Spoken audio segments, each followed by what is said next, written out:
আর আমেরিকার সাথে 5টা চুক্তি করে গেছে। বিএনপির সাধ্য নাই এই চুক্তি থেকে বেরিয়ে আসবে। যদি বেরিয়ে আসে 1 ঘন্টায় তাদের ক্ষমতা ছাড়তে হবে। 5টা চুক্তি করে গেছে। এই 5টা জঘন্য চুক্তি। আমি 5 তারিখের পরেই বলেছিলাম কোন সুদের কারিগর দিয়া ভালো কাজ হইতে পারে না। আপনারা দেখছেন, আমি যখন বিরোধিতা করছি একটা রাজনৈতিক দলের বট বাহিনী আমার বিরোধিতা করতে, আমি নাকি রাজনীতি বুঝি না। ওনারা এখন সংসদে যে রাজনীতি বুঝতেছে, ডক্টর ইউনূস আর আলী রিয়াজ কি সনদ বানায় দিছে, তারা সংসদে যে ফেসে গেছে। কেমন ফাঁসছে? মাইনকা চিপায়, ঠিক কিনা? এখন না সংবিধান ছাড়তে পারে, না সনদ মানতে পারে, না সনদ ছাড়তে পারে, না সংবিধান মানতে পারে। এ ছিল সুদখোরের বাংলাদেশের মানুষের প্রতি একটি অভিশাপ। আপনারা জনগণ যদি সোচ্চার হন, তাহলে বর্তমান সরকারের পক্ষে আমেরিকাকে বোঝানো যাবে যে তোমারে ভয় করলে চলবে না, আমার জনগণ চুক্তি বাতিল চায়। তোমার চাপিয়ে দেওয়া চুক্তিতে বাংলাদেশ চলবে না। বাংলাদেশ স্বাধীনভাবে তার সিদ্ধান্ত নিবে। ভারতের হস্তক্ষেপ মানবে না, যুক্তরাষ্ট্রের হস্তক্ষেপ মেনে নেওয়া হবে না, হবে না, হবে না।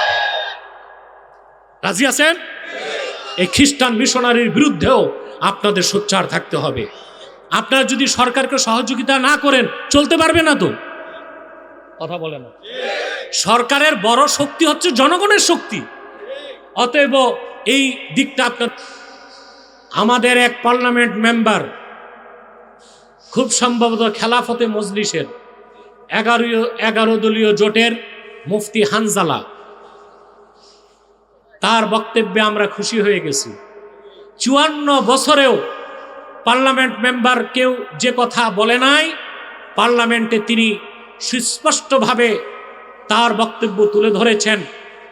মুরতাদের শাস্তি দণ্ড চেয়েছেন আর কে অমুসলিম ঘোষণার দাবি জানিয়েছেন। আমি আনন্দিত হতাম ট্রেজারি বেঞ্চ আর অপোজিশন বেঞ্চের প্রত্যেক মুসলিম এমপি যদি তার দাবির পক্ষে সোচ্চারভাবে দাঁড়িয়ে বক্তব্য দিতেন, তাহলে আন্দোলন দরকার হতো না। বাংলাদেশেরদেরকে সংসদে রাষ্ট্রীয়ভাবে অমুসলিম ঘোষণা করে দেওয়া সম্ভব হতো। এটা আমরা চাই। আমরা সরকারকে, বিরোধী দলকে, প্রত্যেক এমপিকে বাধ্য করবো ইনশাল্লাহ। সেজন্য আপনাদের কঠোর অবস্থান নিতে হবে। 78 সাল থেকে এই পর্যন্ত তারা পাহাড়ি অঞ্চলে, উত্তরবঙ্গে, কক্সবাজারে, ডুলা হাজরায়, বান্দরবন, খাগড়াছড়ি, রাঙ্গামাটি, বান্দরবন, বার্মা, তারপরে ভারতের মিজোরামে লক্ষ লক্ষ মানুষকে খ্রিস্টান বানিয়েছে। পশ্চিমা খ্রিস্টানদের টার্গেট হচ্ছে বাংলাদেশের পার্বত্য অঞ্চল, মায়ানমারের কুকি চীন আর ভারতের মিজোরাম। এই 3টা অংশ নিয়ে একটা খ্রিস্টান রাষ্ট্র বানাবে। হতে দিবেন? কি করবেন? আপনাদের পীর সাহেব তো অঘটন ঘটায় গেছে। ইউনূস সাহেব যারে পীর সাহেব বানাইছিলেন। মানুষ এত নিখুঁতভাবে কেন হয়? মায়ের পেটে কিভাবে নিখুঁতভাবে মানুষটা হলো, বিজ্ঞানের কাছে এটার জবাব নাই, কিন্তু আল্লাহর কোরআনের কাছে জবাব আছে, রাসূলুল্লাহর হাদিসে জবাব আছে। সুবহানাল্লাহ বলে। আমাদেরও জানতে মন চায়, মায়ের পেটের অন্ধকার কারখানায় এত সুন্দর মানুষটা হয় কেমন করে? কথা বলেন। আঙ্গুল 20টা, নাকের জায়গায় নাক, চোখের জায়গায় চোখ, কানের জায়গায় কান, মাথার জায়গায় কোনো খুঁত নাই, অসংলগ্নতা নাই, ভারসাম্যহীনতা নাই, অসামঞ্জস্যতা নাই। সুবহানাল্লাহ। নিখুঁত প্রোডাকশন হইল কেমনে? প্রশ্ন জাগে। বিজ্ঞানের কাছে জবাব আছে, কোরআন হাদিসে আছে। আমি বলবো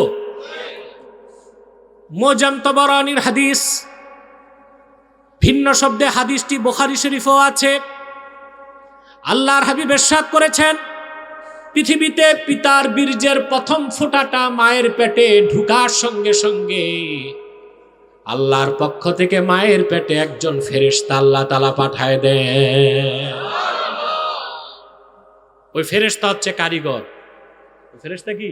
কারিগর। তার কাজ হচ্ছে আল্লাহর হুকুমে মানুষের দেহটাকে গঠন করা, সাজানো। বলেন সুবহানাল্লাহ। ফেরেশতা আল্লাহকে জিজ্ঞেস করে, মাবুদ, মানুষটার অস্তিত্বে 1 ফোঁটা বীর্য, ফোঁটা এটা রাখবো না বের করে দিব? আল্লাহ বলেন রাখো। 40 দিন পর জিজ্ঞেস করে এটা কি রক্তপিণ্ড হবে? আল্লাহ বলেন হবে। আল্লাহ রাখবো না, বের করে দিব, রাখো। তারপর গোশতপিণ্ড, হাড় হাড্ডি সব হয়ে যায়। ফেরেশতা জিজ্ঞেস করে মুখাল্লাকাতুন আম গায়রু মুখাল্লাকা, এটা কি পূর্ণ মানুষের সুরত নিয়ে দুনিয়ায় ভালো মতো যাবে, না মায়ের পেট থেকে পৃথিবীতে আসার আগে রক্ত ভেঙ্গে ধ্বংস হয়ে যাবে? এটা হয় না?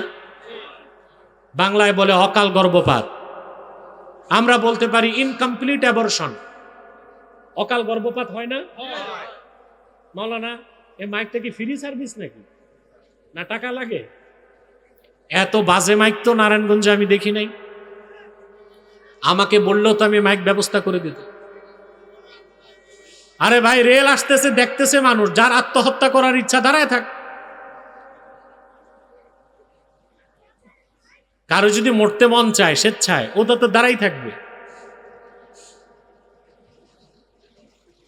সম্মানিত সুধী,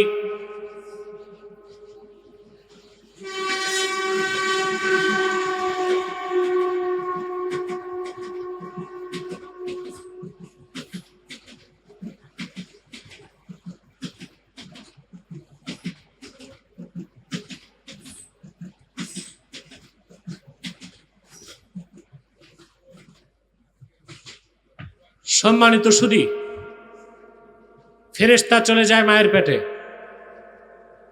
ফেরেশতা জিজ্ঞেস করে মুখাল্লাকা আম গায়ের মুখাল্লাকা, আল্লাহ এটা কি পুরা মানুষের সুরতে দুনিয়ায় যাবে, না আগে ভেঙে দিব? সুবহানাল্লাহ।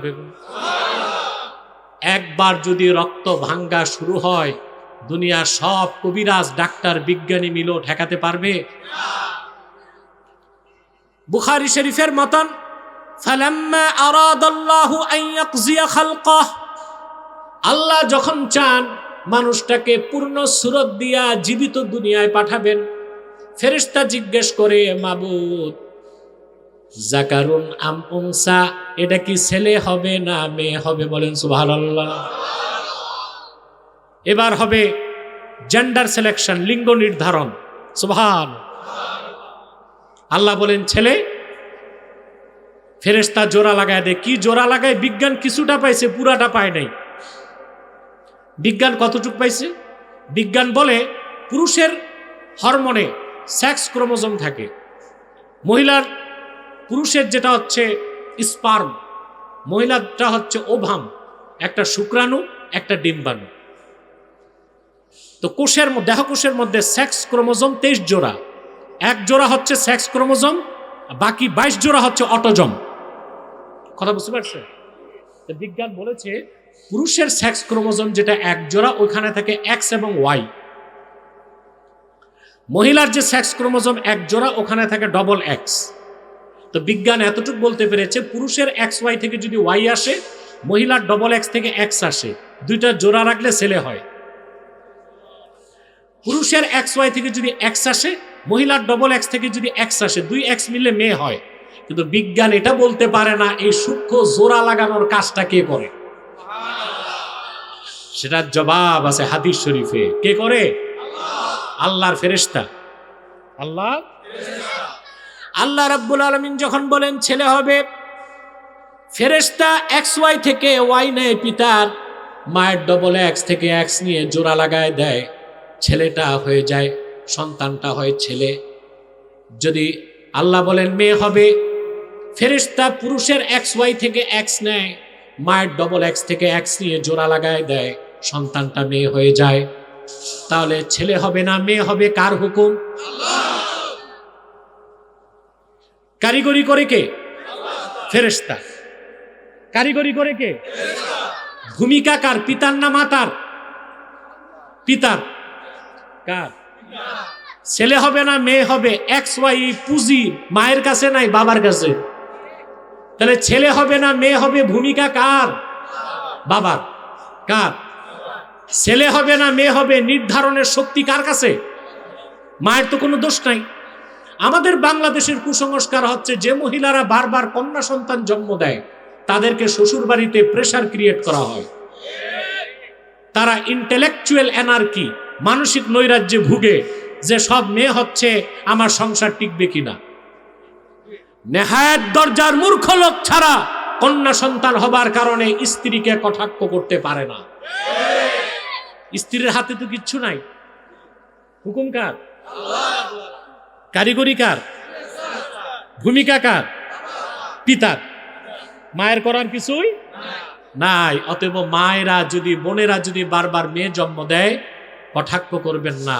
এটা চরম মূর্খতা ও কবিরা গুনাহ। আল্লাহর সিদ্ধান্তে আপনি রাজি না, এটাই তো বোঝা যায়।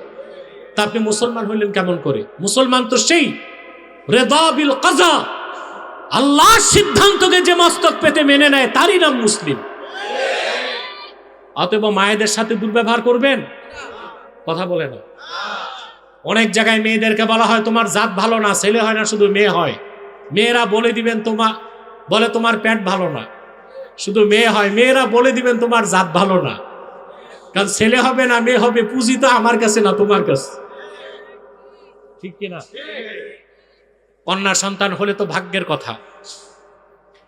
আল্লাহর হাবিব ইরশাদ করেছেন, আমার কোন উম্মতের যদি 3টি মাত্র কন্যা সন্তান হয়, আর সে যদি কন্যা সন্তানগুলোকে খুশি মনে লালন পালন করে, তাদের পারবেশ করে, তাদের শিক্ষা দীক্ষা দিয়ে মুমিন সৎ চরিত্রবান পাত্রের দ্বারস্থ করে দেয়, আমার সে উম্মত বিনা আযাবে আল্লাহর জান্নাতে প্রবেশ করবে।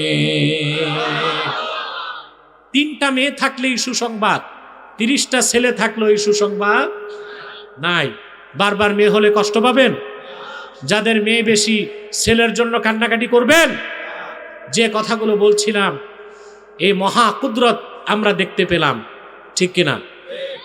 কোরআন শরীফের এই জেনেটিক ইনফরমেশন, ভ্রূণ তত্ত্ব দেখে আধুনিক বিজ্ঞান মস্তক নত করে দিছে। এই যে বীর্য থেকে রক্ত, রক্ত থেকে গোশত, গোশত থেকে হাড় হাড্ডি, এটা হচ্ছে জেনেটিক ইনফরমেশন, বাংলায় বলে ভ্রূণ তত্ত্ব। এটা বিজ্ঞান খুঁজে পাইছে 1970 সালের পরে, আর কোরআন বলেছে 1400 বছরেরও আগে। সুবহানাল্লাহ। 1978 সালে কানাডার সবচেয়ে বড় জুলজিস্ট, প্রাণী বিজ্ঞানী মিস্টার কিট মুর 1978 সালে প্রকাশ্য সেমিনারে যে সূরা মুমিনুনের কয়েকটা আয়াত দেখে সে মস্তক নত করে বলেছে, আমি বিশ্বাস করি কোরআন আল্লাহর বাণী, আমি বিশ্বাস করি মুহাম্মদ সাল্লাল্লাহু আলাইহি সাল্লাম আল্লাহর প্রেরিত পয়গম্বর। কানাডার সর্বশ্রেষ্ঠ প্রাণী বিজ্ঞানী মিস্টার কিট মুর এই কথা বলতে বাধ্য হয়েছে। আমার দেশে যারা 3 পাতা বিজ্ঞান পড়ে, এগুলো নাস্তিক হয়। কয় পাতা বিজ্ঞান পড়ে তো নাস্তিক হয়। একটা বিজ্ঞানী বাংলাদেশে পাইছেন? কথা বলেন। এত বিজ্ঞান পড়ায় হয় কি? শুধু বিজ্ঞান পড়ে। 2-4টা বিজ্ঞানী 100 বছরও পেলাম না। 1921 সালে ঢাকা বিশ্ববিদ্যালয় প্রতিষ্ঠিত হয়েছে, 100 বছর হয়ে গেছে, ঠিক কিনা? একটা বিজ্ঞানী দিছে আমাদের, দিছে কিছু পশু ডাক্তার। কৃষি বিশ্ববিদ্যালয় দিছে কিছু বিজ্ঞানী, তা বেগুনের বিজ্ঞানী, গোল আলুর বিজ্ঞানী, মিষ্টি কুমড়ার বিজ্ঞানী। রকেট বানাবার একজন বিজ্ঞানী নাই, স্যাটেলাইট বানাবার বিজ্ঞানী নাই। পৃথিবী শুরু করলো নৌকা দিয়ে, আর এখন নৌকা থেকে তারা বানায় সাবমেরিন। আমরা নৌকায় ট্রলার বানাইছি শ্যালো মেশিন ফিট করে। 100 বছর আগে জাপান রিক্সা বানালো, এখন তারা পাঠায় স্যাটেলাইট, আর আমরা সেই রিক্সায় মোটর ফিট করে এটারে টেসলা বানাইছি। এই হচ্ছে আমাদের বিজ্ঞানীদের অবস্থা, কথা বলে না। টেসলার যন্ত্রণায় আমার নিজের এলাকা নারায়ণগঞ্জ শহরে ঢুকতে ভয় লাগে। দেখছেন আপনারা? কথা বলে। চাষারা গোলচত্বর থেকে ডিআইটি যেতে 1 ঘন্টা লাগে, তার অর্ধেক সময় আমরা যাত্রাবাড়ি পার হইতে পারি। আমার মনে হয় নারায়ণগঞ্জে এত কিছু আছে, ডিসি আছে, এসপি আছে, সিটি কর্পোরেশনের প্রশাসকও তো একজন আছে। মেরুদণ্ড থাক আর না থাক, আছে তো। কি করে একটা শহর, নারায়ণগঞ্জ শহরটা একটা অচল ও পরিত্যক্ত শহর হয়ে যাচ্ছে, এটার দায় তাদেরকে নিতে হবে। প্রশাসক হইছেন, দায়িত্ব পালন করতে পারেন না, অব্যাহতি দিয়ে আরেকজনকে দেন। এইভাবে সবকিছু ক্লাবস করা তো ঠিক না। কথাটা বুঝতে পেরেছেন? তো বলছিলাম, আমাদের দেশে বিজ্ঞানীও পাই না আমরা। বিজ্ঞানীও পাই না। যা পাই 3 পাতার বিজ্ঞানী, এগুলো হয় নাস্তিক। যারা পুরা বিজ্ঞান পড়ে আল্লাহর কোরআনের সামনে তারা মস্তক নত করে দেয়, মুসলমান হোক আর না হোক। সুবহানাল্লাহ বলবেন। ভাইরা আমার, চিন্তা করে দেখেন, আমরা ছিলাম কিছুই না থেকে 1 ফোঁটা পানি, সেটা মৃত, তারপর রক্তপিণ্ড, তারপর গোশতপিণ্ড, আল্লাহ তাআলা রূহ দিয়ে আমাদেরকে জিন্দা করলেন। সেজন্যই তিনি বলেছেন, কুনতুম আমওয়াতান ফাহিয়াকুম, তোমরা ছিলে মৃত, তিনি জিন্দা করছেন। সুবহানাল্লাহ। এটা বুঝলাম, কথা বলে না। সুম্মা ইউমিতুকুম, অতঃপর আবার তিনি তোমাদের মৃত্যু দিবেন। এই মৃত্যুটা দেখি? মৃত্যু দেখি না, মৃত্যু ঘটতে দেখি কিনা? আমাদের সামনে চলে যাচ্ছে আমাদের প্রিয়জনরা, দাদা বাবা, পাড়া প্রতিবেশী, আত্মীয় স্বজন। কি আশ্চর্য নিয়ম আল্লাহ তাআলার। আসার বেলায় সিরিয়াল আছে, যাওয়ার বেলায় সিরিয়াল নাই। দাদার কাঁধে নাতির লাশ বহন করতে হয় অনেক সময়, হয় কিনা? মৃত্যু এমন এক অনিবার্য সত্য, নাস্তিকরাও মৃত্যুকে অস্বীকার করতে পারে না। পারে? এই মৃত্যুটা দেন কে? জোরে বলেন। আল্লাহ বলেছেন সুম্মা ইউমিতুকুম, আবার তিনি তোমাদের মৃত্যু দিবেন। 3টা দেখলাম। সুম্মা ইউহয়িকুম, আবার তিনি তোমাদের হাসর ময়দানে জিন্দা করবেন। পারবেন কিনা বলেন? মৃত থেকে যিনি জিন্দা করলেন, আবার মৃত্যু দিয়া তার পক্ষে জিন্দা করা কঠিন না আরো সহজ? আল্লাহ রাব্বুল আলামিন কোরআন কারীমে বলেন, আল্লাহ তাআলা বলেন, কোরআনে কারীমে বলেন, আলাম ইয়াকুনু তুফাতাম মিন মানিয়্যিন ইউমনা সুম্মা কানা আলাকাতান ফাখালাকা ফাসাওয়া ফাজআলা মিনহু যাওজাইনি যাকারা ওয়াল উনসা আলাইসা যালিকা বিকাদিরিন আলা আইয়ুহইয়াল মাউতা। যে মানুষটা আখিরাত অস্বীকার করে, আমি হাসরে জিন্দা করব বিশ্বাস করতে চায় না, সে কি পৃথিবীতে আসার পরে পিতার নিক্ষিপ্ত বীর্যের 1 ফোঁটা পানি কি ছিল না? প্রশ্নকার। আল্লাহ পাক বলেন, আল্লাহ তাআলা সে 1 ফোঁটা পানি থেকে রক্তপিণ্ড বানালেন, গোশতপিণ্ড বানালেন, সমতা নির্ধারণ করলেন, 2টা ধারা সৃষ্টি করলেন, নর আর নারী। এই অসম্ভব ক্ষমতা যার, মৃত্যুর পর সে আল্লাহ তাআলা আবার মৃত ব্যক্তিকে জিন্দা করতে সক্ষম কিনা?